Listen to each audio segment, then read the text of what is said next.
ہم یہاں جو جمع ہوئے ہیں وہ اللہ تعالیٰ کے ذکر اور اس کی یاد کے لیے جمع ہوئے ہیں، اور وہ ذکر ہمیں مرشد نے سکھایا ہے۔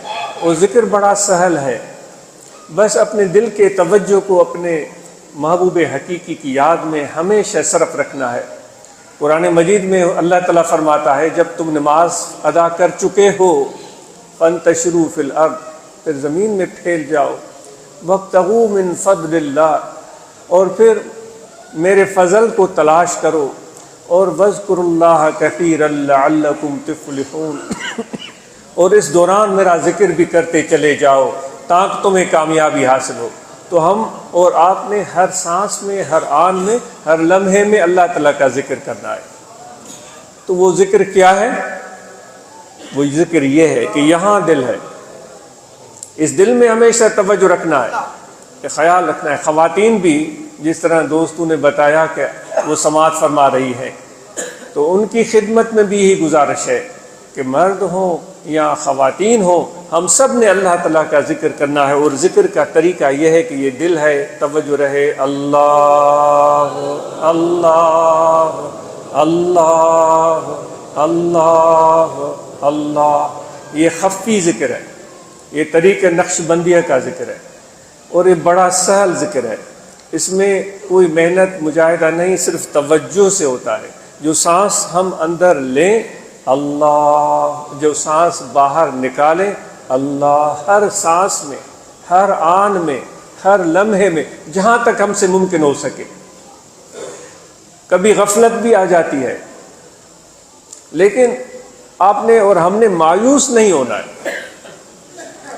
کبھی انسان کی نفس اور انسان کی فطرت اور جبلت اپنے اوپر غالب آتی ہوئی محسوس ہوتی ہے، تو اس موقع پر وہ انسان محسوس کرتا ہے کہ بھئی یہاں تو میں کیسے بیٹھا ہوں، میری دال تو نہیں گلے گی۔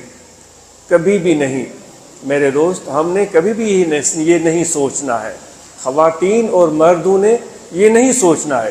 ہم نے اپنے اس تعلق والی تار کو جوڑے رکھنا ہے، بس یہ ہم فقیروں کا کام ہے، اس تعلق کو جوڑے رکھنا ہے، اس رشتے کو قائم رکھنا ہے۔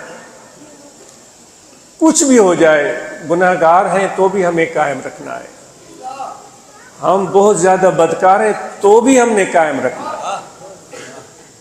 ہمیں بہت زیادہ پیار مل رہا ہے اس وقت بھی قائم رکھنا ہے، ہمیں پیار نہیں مل رہا ہے اس وقت بھی قائم رکھنا ہے۔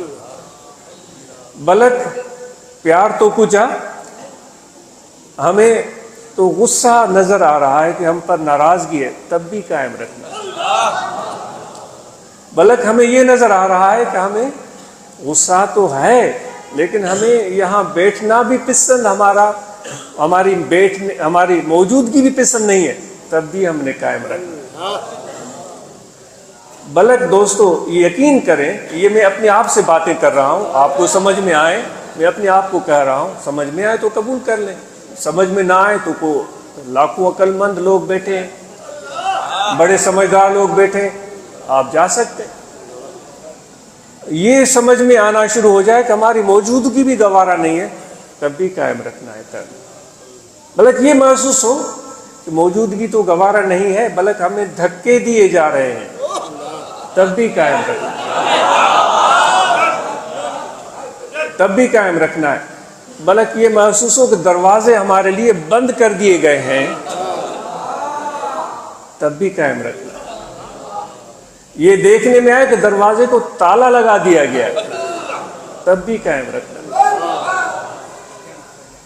تو آپ اندازہ کریں کہ اس طریقت میں کتنا صبر اور کتنا حوصلہ اور کتنی بڑی ہمت چاہیے۔ کہاں کہ ہم یہ توقع کرتے ہیں کہ ہمارے لیے جب ہم آئیں تو ہمارے لیے تو قالین بچھائے جائیں، ہمارے لیے تو پھول نچھاور کیے جائیں، ہمیں تو ہار پہنائے جائیں، ہم تو یہ توقع لگائے بیٹھے ہیں۔ تو آپ کو کیا کہا جا رہا ہے؟ دھکے دینے والی بات کہی جا رہی ہے، دروازے بند کرنے والی بات کی جا رہی ہے، تالا لگا دینے کی بات کی جا رہی ہے، اس وقت بھی تعلق قائم رکھنے کی بات ہو رہی ہے۔ ٹٹول کے دیکھیں بھائی، اپنے اندر ہمت ہے، اتنا حوصلہ ہے اتنا جذبہ ہے. یہ کوئی اتنی آسان بات نہیں ہے دوست.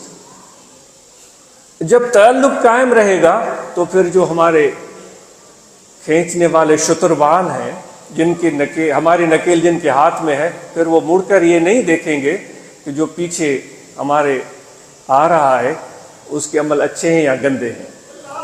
وہ اپنے اس نکیل، آپ کی نکیل کو ہاتھ میں لیے اپنا سفر جاری رکھیں گے. ہاں اگر بدقسمتی سے کسی نے یہ سمجھا کہ مجھے تو اس قافلے میں چلنے کی ضرورت نہیں، میں تو بڑا علم رکھتا ہوں، میں تو بڑا ہنر رکھتا ہوں، دوسرا قافلہ اس طرف سے جا رہا ہے، تیسرا قافلہ اس طرف سے جا رہا ہے، اس کو وہاں رنگینیاں نظر آ رہی ہیں، اس کو اس طرف بڑی خوبصورتی نظر آ رہی ہے، بڑے لوگ نظر آ رہے ہیں، بڑا ہجوم نظر آ رہا ہے، بہت زیادہ ان میں جوش نظر آ رہا ہے. یہ کہہ رہا ہے کہ میں اس قافلے کو چھوڑتا ہوں، میں اس میں چلا جاتا ہوں. اس کی مرضی ہے، کبھی بھی اس چیز میں آپ کو روکا نہیں جائے گا. لیکن اس قافلے میں اگر چلیں گے تو وہ جو طریقہ ہے، جس کو طریقت ہم بولتے ہیں، جو تعلیمات ہیں، جو دستور العمل ہے، ہمیں اس کے مطابق چلنا پڑے گا. تو اس نظم و ضبط میں ہمیں چلنا ہے.